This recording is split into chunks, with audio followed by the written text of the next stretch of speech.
നമസ്കാരം. മീഡിയ കമ്പാനിയുടെ വളരെ സന്തോഷകരമായിട്ടുള്ള ഒരു അറിയിപ്പിലേക്ക് സ്വാഗതം. സ്ത്രീ സുരക്ഷാ പെൻഷൻ പദ്ധതി, അതായത് അമ്മമാർക്ക് ലഭിക്കേണ്ട ക്ഷേമ പെൻഷന്റെ 1000 രൂപ വീതമുള്ള 2 ഗഡുക്കൾ അല്പസമയം മുൻപ് സംസ്ഥാന സർക്കാർ ട്രാൻസ്ഫർ ചെയ്തിരിക്കുകയാണ്.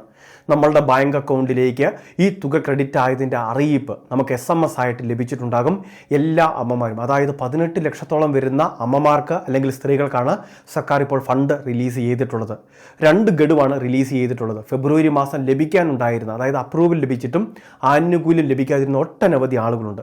അപ്പോൾ അങ്ങനെയുള്ളവർക്കെല്ലാം ഫെബ്രുവരി മാസത്തെ സഹായവും ഇതുകൂടാതെ മാർച്ച് മാസം ലഭിക്കേണ്ടതായിട്ടുള്ള വിഹിതവും കൂടി ചേർത്ത് 2000 രൂപയാണ് ഈ രീതിയിൽ വിതരണം നടത്തുന്നത്. ഇനി ഫെബ്രുവരി മാസമൊക്കെ അപേക്ഷ വെച്ച ഒട്ടനവധി വനിതകളുണ്ട്.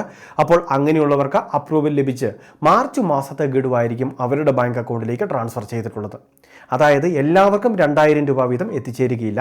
ഫെബ്രുവരിയിൽ ആനുകൂല്യം ലഭിച്ചിട്ടുള്ളവരുണ്ട് എങ്കിൽ അവർക്ക് മാർച്ചിലെ 1000 രൂപ മാത്രമായിരിക്കും അക്കൗണ്ടിലേക്ക് ക്രെഡിറ്റ് ആവുക. ഇനി ഫെബ്രുവരിയിൽ ആദ്യഘട്ടത്തിലൊക്കെ ജനുവരിയിൽ തന്നെ അപേക്ഷ വെച്ച് അപ്രൂവൊക്കെ ആയവരാണെങ്കിൽ അവർക്കാണ് 2 ഗഡുക്കൾ, ഫെബ്രുവരിയിൽ ലഭിക്കേണ്ടതായിട്ടുള്ള വിഹിതവും മാർച്ചിലെ വിഹിതവും കൂടി ചേർത്ത് 2000 രൂപയോളം ലഭിക്കുക.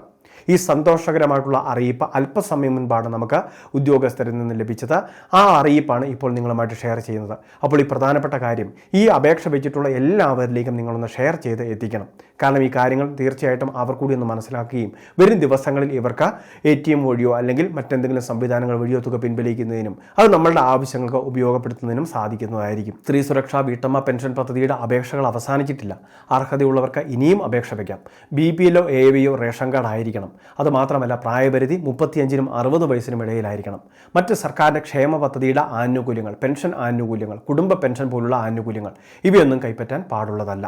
ഇനി അത് മാത്രമല്ല, സർക്കാരിൻ്റെ സ്ഥിര താൽക്കാലിക കരാർ ജോലികൾ സർക്കാരിൻ്റെ മേഖലയിലോ അല്ലെങ്കിൽ പൊതുമേഖല അർദ്ധ സർക്കാർ സ്ഥാപനങ്ങളിലോ ഉണ്ടായിരിക്കാൻ പാടില്ല.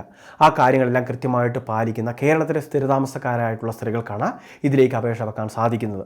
ഇനി അത് മാത്രമല്ല, ഇതിൽ APL റേഷൻ കാർഡിൽ ഉൾപ്പെട്ടവരെ കൂടി പരിഗണിക്കണമെന്നൊരാവശ്യം വിവിധ ഭാഗങ്ങളിൽ നിന്ന് ഉയർന്നു വന്നിട്ടുണ്ട്. ഇതും ഒരു പക്ഷേ സർക്കാർ പരിഗണിച്ചേക്കും. പക്ഷേ ഇങ്ങനെയുള്ള കാര്യങ്ങളെല്ലാം ഇനി പരിഗണിക്കണമെങ്കിൽ ഈ ഇലക്ഷൻ ഉൾപ്പെടെയുള്ള കാര്യങ്ങൾ പൂർത്തിയാവേണ്ടതുണ്ട്. അപ്പോൾ ഇപ്പോൾ സർക്കാരിൻ്റെ ഭാഗത്തു നിന്ന് വന്നിട്ടുള്ള ഈ തുക വിതരണവുമായി ബന്ധപ്പെട്ടുള്ള കാര്യങ്ങൾ നിങ്ങളെല്ലാവരും ഒന്ന് അറിഞ്ഞിരിക്കുക. 18 ലക്ഷം പേർക്കാണ് ഇപ്പോൾ അപ്രൂവൽ വന്നിട്ടുള്ളത്. അവർക്കാണ് തുക വിതരണം ആരംഭിച്ചിട്ടുള്ളത്. പെൻഷൻ അപ്രൂവ് ആയിട്ടുണ്ടോ എന്ന് പരിശോധിക്കുന്നതിന് വേണ്ടി നമ്മളുടെ ആധാർ നമ്പർ ഉപയോഗിച്ച് സേവനയുടെ പെൻഷൻ വെബ്സൈറ്റിൽ തന്നെ ഈ കാര്യങ്ങൾ പരിശോധിക്കാം. സ്ത്രീ സുരക്ഷാ പെൻഷനുമായി ബന്ധപ്പെട്ട തിരച്ചിൽ എന്ന് പറയുന്ന ഭാഗത്താണ് ഈ കാര്യങ്ങൾ പരിശോധിക്കേണ്ടത്. നമ്മളുടെ ആധാർ നമ്പർ കൊടുത്ത് ആ ഓപ്ഷൻ സെലക്ട് ചെയ്ത് ആ കാര്യങ്ങളൊക്കെ ഒന്ന് പരിശോധിക്കുക. നമ്മളുടെ കാര്യങ്ങൾ, അതായത് എന്ന് അപ്രൂവായി, ഡിജിറ്റൽ സൈൻ രേഖപ്പെടുത്തിയ തീയതി, ഈ കാര്യങ്ങളൊക്കെ നമ്മളൊന്ന് മനസ്സിലാക്കി വെക്കുക. അപ്പോൾ ഈ ഒരു കാര്യങ്ങൾ തീർച്ചയായിട്ടും എല്ലാവരും ഒന്ന് അറിഞ്ഞിരിക്കുക. സ്ത്രീ സുരക്ഷാ പെൻഷനുമായി ബന്ധപ്പെട്ട ഏറ്റവും പ്രധാനപ്പെട്ട അറിയിപ്പാണ് വീഡിയോ വഴി ഷെയർ ചെയ്തത്. കഴിഞ്ഞ ദിവസം 2 ഗഡു വിതരണവുമായി ബന്ധപ്പെട്ടിട്ടുള്ള പ്രധാന അറിയിപ്പുകളും നമ്മളുടെ ചാനൽ വഴി തന്നെയാണ് ആദ്യം നിങ്ങളിലേക്ക് എത്തിച്ചത്. അപ്പോൾ സർക്കാരിൻ്റെ വിവിധ ക്ഷേമ പദ്ധതി അറിയിപ്പുകൾ മുടങ്ങാതെ നിങ്ങൾക്ക് ലഭിക്കാൻ മറക്കാതെ നമ്മുടെ ചാനൽ സബ്സ്ക്രൈബ് ചെയ്യുക, ഫോളോ ചെയ്യുക.